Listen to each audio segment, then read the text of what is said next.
बिस्मिल्लाहिर्रहमानिर्रहीम। मेरा नाम सैयद वकार है। आज की जो हमारी वीडियो है उसका बेसिक पर्पस पीपीएससी तहसीलदार सर्विस कोटा का पेपर हुआ है, उसके चंद एक एमसीक्यूज हैं, उसको डिस्कस करना है। तो आए मिल के सीखते हैं उन एमसीक्यूज के बारे में।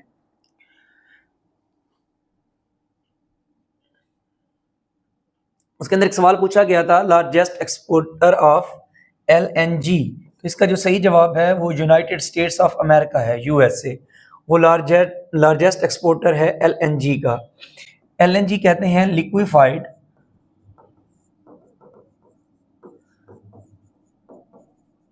नेचुरल गैस, और दूसरी होती है सीएनजी, ये है कंप्रेस्ड नेचुरल गैस। इन दोनों में ऐसा कोई फर्क नहीं है, बस लिक्विफाइड को जो है ना हम सिलेंडर्स के अंदर लिक्विड में कन्वर्ट कर लेते हैं तो उसको लिक्विफाइड का नाम दिया जाता है। वो मोर कंप्रेस्ड होती है। इन दो सू गैसेस के अंदर मेजर पोर्शन होता है मीथेन का, CH4 मीथेन का होता है। 85 to 90% जो है, 95% तक इसके अंदर क्या होती है, मीथेन होती है। एक और गैस होती है जिसको बोलते हैं एलपीजी। ये है हमारे पास लिक्विफाइड, इस पे भी एमसीक्यूज पूछ लेता है पीपीएससी वाला, पेट्रोलियम गैस। ये भी आग जलाने के मकसद के लिए इस्तेमाल होती है, लेकिन इसके अंदर क्या होता है, प्रोपेन और ब्यूटेन, इनका मेजर पोर्शन होता है। तो ये बेसिक फर्क है एलपीजी में, एलपीजी और सीएनजी में। सीएनजी और जो एलएनजी है उसके अंदर क्या होता है, बेसिकली CH4 मीथेन का पोर्शन ज्यादा होता है, उसके अंदर प्रोपेन या ब्यूटेन होता है, और उसको हम क्या बोलते हैं, liquefied petroleum gas. Next question को देखते हैं। वो कहता है कि फादर ऑफ मॉडर्न कंप्यूटर। तो इसका जो सही जवाब है वो है चार्ल्स बेबाज। चार्ल्स बेबाज जो है बेसिकली इंग्लिश पॉलीमैथ था, जिसने क्या किया था, मॉडर्न कंप्यूटर को क्या कहते हैं, हम उसे फादर कहते हैं। नेक्स्ट क्वेश्चन जो है वो है study of stars. Study of star को कहते हैं एस्ट्रोलॉजी। ये बड़ा रिपीटेड एमसीक्यूज है पीपीएससी का। ये वो वाले स्टार्स हैं जैसे जेमिनी, पाइसेस, कैंसर, किस्मत का हाल जो देते हैं, तो वो जो है ना उनके स्टार्स की स्टडी को हम क्या कहते हैं, एस्ट्रोलॉजी कहते हैं। और ओवरऑल अगर हम स्पेस या यूनिवर्स का मुताला करते हैं, जिसमें हम प्लैनेट्स, सूरज, सैटेलाइट्स को पढ़ते हैं, वो हमारे पास कहलाता है astronomy. Study of space, study of universe, study of celestial body, तो एस्ट्रोनॉमी। स्टार्स की स्टडी को, बड़ा रिपीटेड एमसीक्यूज है, इसको क्या बोलते हैं, एस्ट्रोलॉजी। उसके बाद है द फर्स्ट यूएस प्रेसिडेंट। तो वो हमारे पास था जॉर्ज वाशिंगटन।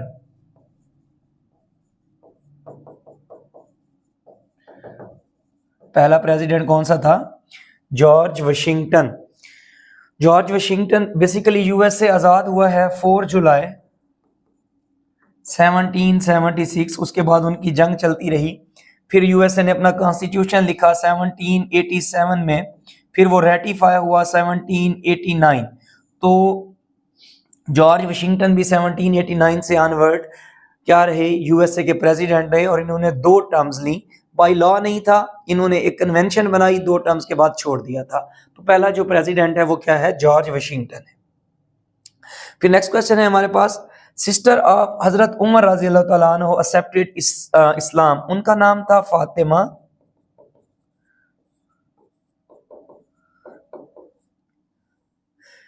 बिनते खिताब रजी अल्लाह तआला अन्हा।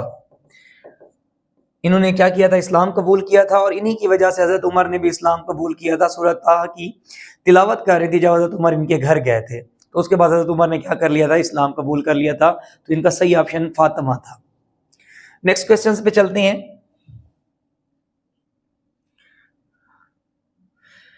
नेक्स्ट जो है वो कहता है कि काइंड्स ऑफ कलमा। कलमा की ना 6 टाइप्स है, 6 कलमा है। जैसे मैं कहूँ पहला कलमा तैयब, दूसरा कलमा शहादत, सोम कलमा तमजीद। तो ये सारी क्या आती हैं, बेसिकली टाइप्स। तो 6 कलमाज हैं इस्लाम के अंदर। तो इसका सही जवाब क्या बनेगा, 6 टाइप्स।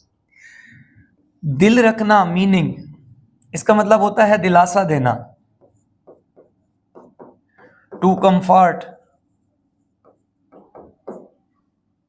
किसी को सुकून पहुंचाना, तो इसका मतलब क्या होता है, दिल रखना।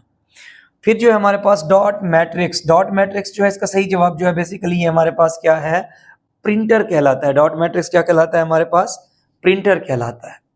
फिर जो है नेक्स्ट वो कहता है 14 पॉइंट्स अदर देन कैद आजम। कैद आजम के अलावा दो लोग हैं जिन्होंने 14 पॉइंट्स दिए हैं। एक है 28th प्रेसिडेंट ऑफ यूएसए, उनका नाम है वुडरो विल्सन।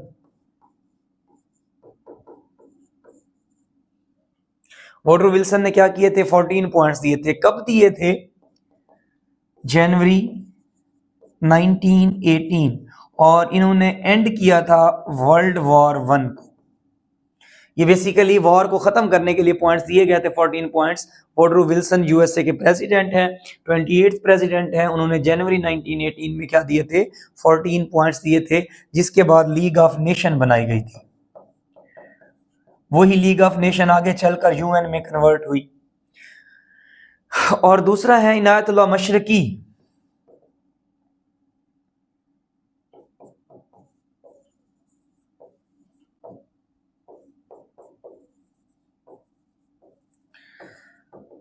इनायतुल्लाह मशरकी ने भी 14 नुकात दिए। कब, 1931 खाकसार मूवमेंट, उन्होंने खाकसार मूवमेंट की इब्तिदा की, तो वहां पर 1931 में क्या दिए थे, 14 पॉइंट्स दिए थे। तो कायद आज़म के अलावा इनायतुल्लाह मशरकी 1931 खाकसार मूवमेंट, उन्होंने 14 पॉइंट्स दिए हैं। या वुडरो विल्सन साहब हैं, उन्होंने क्या किया हुआ है, 14 पॉइंट्स दिए हैं। फिर माइक्रोसॉफ्ट वन नोट इज, ये बेसिकली एप्लीकेशन है माइक्रोसॉफ्ट की, जिसमें आप डिफरेंट किस्म के अपने डॉक्यूमेंट्स को क्या कर सकते हो, सेव रख सकते हो। तो Microsoft one note is an application. Next questions को देखते हैं हम। अच्छा, सनराइजेस इन द ईस्ट। अब मुझे नहीं आइडिया कि एमसीक्यूज क्या था, बच्चे ने इसमें ऐड कर दिया है, और इसकी करेक्शन का भी आया होगा, या तो फिर सनराइजेस इन द ईस्ट आ जाएगा, या इसका पैसे वैसे वो तो बन नहीं सकता। खैर नेक्स्ट देखते हैं हम। वो कहता है कि विड्रॉल, विड्रॉल का मतलब क्या होता है, रिमूव कर लेना, बैक ट्रैक कर लेना, किसी चीज को छोड़ देना, दैट इज बेसिकली विड्रॉल। वो कहता है क्लासेस ऑफ रेवेन्यू ऑफिसर। तो क्लासेस जो है रेवेन्यू ऑफिसर्स की वो 6 हैं। एक पहले पहले बैठता है बोर्ड ऑफ रेवेन्यू, उसके नीचे बैठता है कमिश्नर, उसके नीचे बैठता है कलेक्टर, फिर उसके नीचे 2 असिस्टेंट कलेक्टर बैठते हैं, एक असिस्टेंट दूसरा असिस्टेंट। ये फर्स्ट ग्रेड का होता है, ये सेकंड ग्रेड का होता है, और छठे नंबर पे आता है तहसीलदार। तो दैट मीन्स कि क्लासेस ऑफ रेवेन्यू ऑफिसर्स कितनी होती हैं, 6 होती हैं। बोर्ड ऑफ रेवेन्यू 1, उसके बाद कमिश्नर, देन कलेक्टर, फिर assistant collector of first grade, assistant collector of second grade, फिर जो है ना हमारे पास क्या होता है, तहसीलदार बैठा होता है। वो कहता है कि गालिब लॉन्गेस्ट मसनवी। तो गालिब की जो लॉन्गेस्ट गज़नी है वो है चिरागे देर। इसके अब तक 5 उर्दू मतराजम आ चुके हैं। तो चिरागे देर जो है ये क्या है, मिर्जा गालिब की लॉन्गेस्ट मसनवी है। फिर उसने सवाल पूछा व्हेन क्या declared Urdu language of Dhaka, यानी कि मुल्क की कौमी जबान उर्दू को कब करार दिया गया। ये भी एमसीक्यूज पूछ सकता है। 1948 कब दिया गया, 1948 21 मार्च 1948 को कायद आज़म ने ढाका में खड़े होकर ये कहा कि पाकिस्तान की कौमी जबान जो है आज के बाद क्या होगी, उर्दू होगी। 21 मार्च 1948। उसके बाद हमारे पास नेक्स्ट क्वेश्चन है, number of the interim constitutions in Pakistan. तो इसका जवाब है 1। एक ही इंटरिम कॉन्स्टिट्यूशन आया है 1972, जिस बंदे ने दिया था उसका नाम था जुल्फकार अली भुट्टो।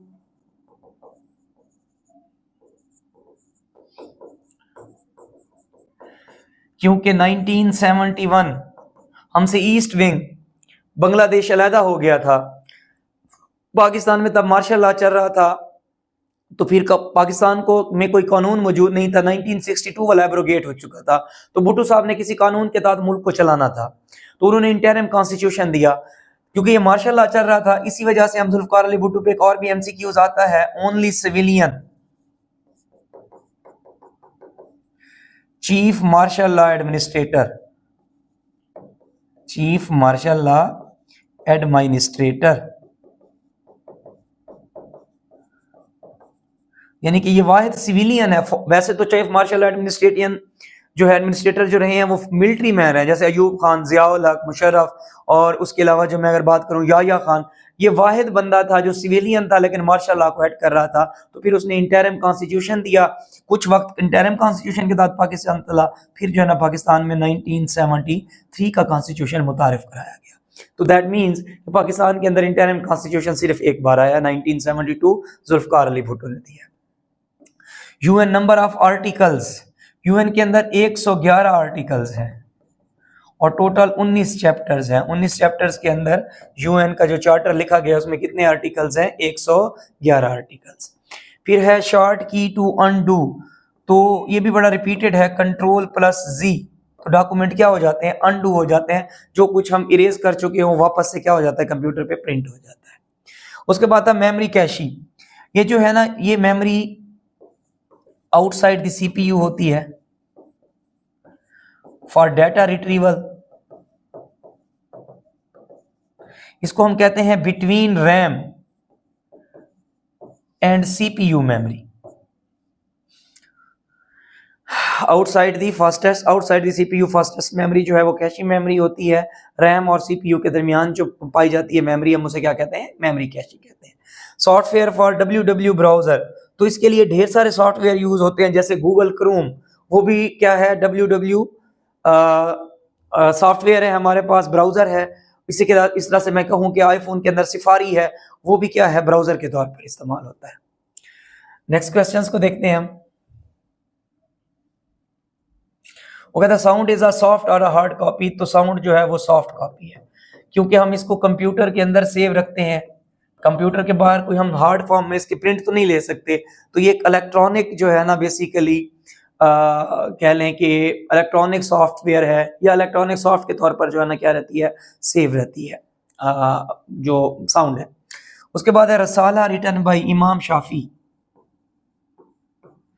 इनकी ये बुक है इमाम शाफी की, इसको हम क्या कहते हैं? रिसाला कहते हैं। सेकंड खिलाफत कॉन्फ्रेंस हेल्ड ऑन, ये जो खिलाफत मूवमेंट की जो सेकंड कॉन्फ्रेंस थी वो अमृतसर में हुई, वो हुई थी दिसंबर 1919। ये खिलाफत मूवमेंट इस वजह से थी कि मुसलमानों ने अंग्रेजों के खिलाफ एक तहरीक चलाई थी पहली जंग अजीम के एंड पे, कि उन्होंने टर्की के टुकड़े टुकड़े कर दिए थे। सऊदी अरब में बेसिकली आले सऊद को दे दिया, इराक, ईरान, छोटे छोटे मुल्क बने। तो मुसलमानों ने कहा कि टर्की को क्यों टुकड़े टुकड़े किया है? आपने हमसे वादा किया था कि जंग जीतने के बाद आप क्या करोगे? टर्की के टुकड़े नहीं करोगे। तो उन्होंने खिलाफत मूवमेंट स्टार्ट की थी। तो उसके बारे में पूछा गया कि उसकी सेकंड कॉन्फ्रेंस कहां पर हुई, तो वो अमृतसर दिसंबर 1919 में हुई थी। फिर है secretary of state of USA, foreign secretary बोलते हैं, ये बेसिकली एंटनी ब्लिंकन बैठा हुआ है, ये सेक्रेटरी ऑफ क्या है? USA, secretary of state. Ali Johnson grandfather का नाम है अली किमाल, ये बेसिकली टर्किश जर्नलिस्ट थे जो बोरिस जॉनसन के क्या हैं? ग्रेट फादर हैं। तो इनका नाम क्या है? अली किमाल। नेक्स्ट एमसीक्यूज देखते हैं हम जी। बस इतने ही एमसीक्यूज थे जो मैंने आपसे डिस्कस करने थे। होपफुली आपके लिए ये फ्रूटफुल रहा होगा। मुझे अपनी दुआओं में याद रखिएगा। फी अमानिल्लाह, अल्लाह हाफिज।